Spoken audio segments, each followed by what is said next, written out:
Hey guys, have you ever tried to make a hexagon shape and it just turned into a bowl? Or maybe the sides of it started to ruffle, or possibly you went to make a hexagon shape and it turned out to look nothing like a hexagon at all. If this has ever happened to you, then this video is going to help you out so much. Today we're going to walk through a solid closed crochet hexagon, but I'm not just going to show you what to do. I'm going to explain why it works, how to check your shape as you go, and how to fix it if things start to look a little bit wonky. So this is one of those staple crochet shapes that once it clicks, you'll use it over and over again. So grab your yarn, grab your crochet hook, settle in, and let's make a hexagon shape that lays flat.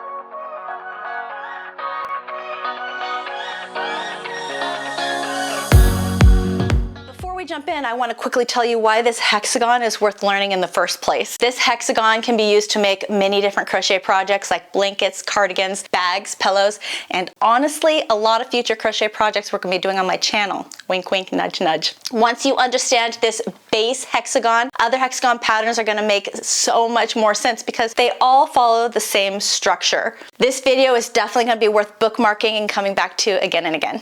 As for materials, for this tutorial, I'm just going to be using a basic medium worsted size 4 weight yarn and a crochet hook that pairs well with it. You don't need to use the exact same yarn and crochet hook that I'm using. This hexagon shape actually works with a wide range of different yarn weights, which is great because that means you don't have to be very specific on what yarn you're using for this project to work. Just keep in mind, the thicker the yarn, the bigger the hexagon, the thinner the yarn, the smaller the hexagon. What matters most here is that we're learning the structure of the hexagon, not making exactly what I'm making.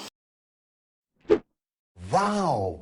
Before we crochet anything, let me explain something that will save you so much frustration. A hexagon has 6 sides, which means it has 6 corners. Every round of the hexagon increases evenly, and the corners are what allow the shape to stay flat instead of curling. In this pattern, every corner is created by a chain 2 space. If your hexagon starts to bowl or ripple, it's almost always because something went wrong in one of those corners. Just keep that in mind as we go.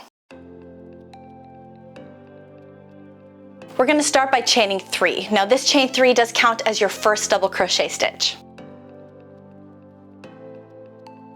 Into that very first chain, you're going to make 11 double crochet stitches. Take your time here. This first round can feel a little tight, and that's completely normal. Once you're done, you should have a total of 12 stitches.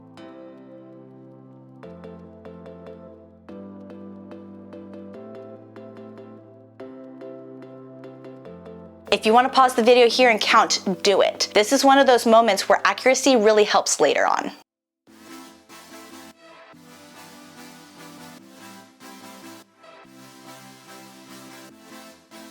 Moving on to round 2, start by chaining 4.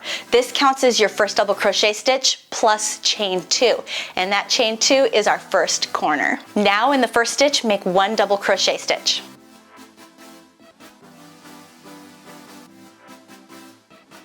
Then make 1 double crochet stitch in the next stitch.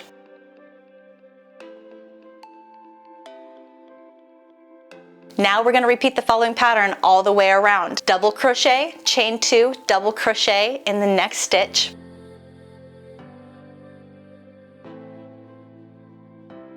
That's your corner.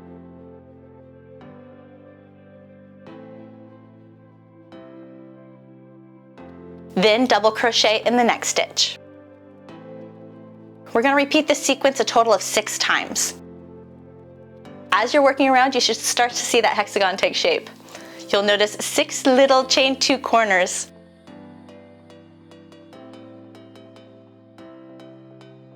Once you reach the end of your round, go ahead and slip stitch into the second chain of that beginning chain 4 to close round 2. For round 3 and every additional round here on out, things are going to stay the exact same. You're going to start by chaining 2, and that chain 2 does count as your first double crochet stitch. And then in every stitch, you're going to make a double crochet, and in every chain 2 corner, you're going to make a double crochet, chain 2, double crochet. That's it. You can stop after round 3, you can stop after round 4, or you can keep going and make this as long, as big as you want to. It all depends on what you're making and what you want. If your hexagon does start to look a little floppy as it gets bigger, that's actually totally normal. So blocking your hexagon when you're done with it, or if you're gonna join your hexagons together, that's gonna help the shape behave itself.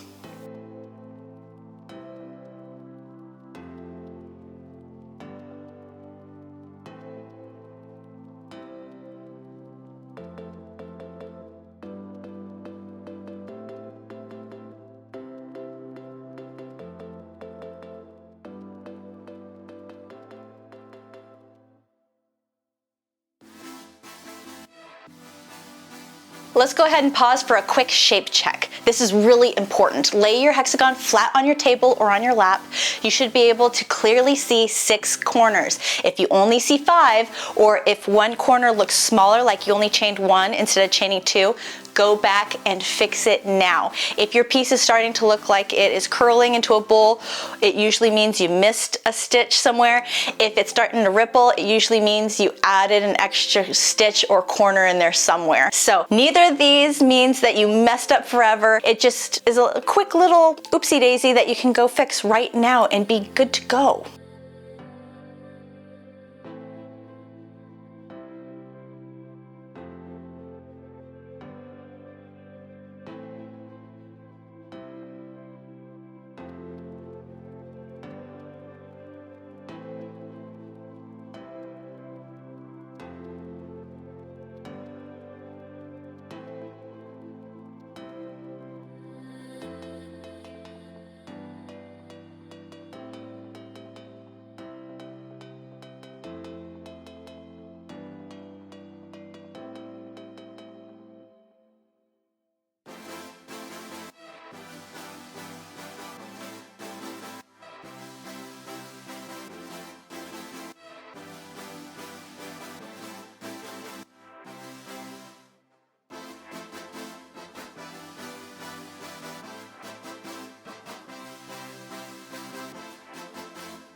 This exact hexagon is like the foundation for so many projects. If you're following along with any of my hexagon projects or challenges, this is the hexagon that we're gonna be building from. So definitely save this video and come back to it anytime that you need a refresher. All right, friends, before we wrap up, I do wanna let you know about something fun that we're doing over in my Crochet Club membership. Every single Wednesday, we actually deep dive into the previous week's YouTube video together. We talk through common questions, we troubleshoot issues, and I help you fine tune your project so everything really clicks. And next week, we're gonna be talking about this same exact solid hexagon and working it up a completely different way. We're gonna be turning our work at the end of each round instead of continuously working in the same direction. I'll walk you through the pros and cons of turning versus not turning, when you might prefer one over the other, and how it affects the look and feel of your hexagon in a real project. So if you love learning alongside others and you want that extra layer of support and confidence, I'd absolutely love to have you join us over in the Crochet Club. I'll leave the details linked below. Thank you guys so much for crocheting with me today. I hope you have the best day, and I'll see you in the next video.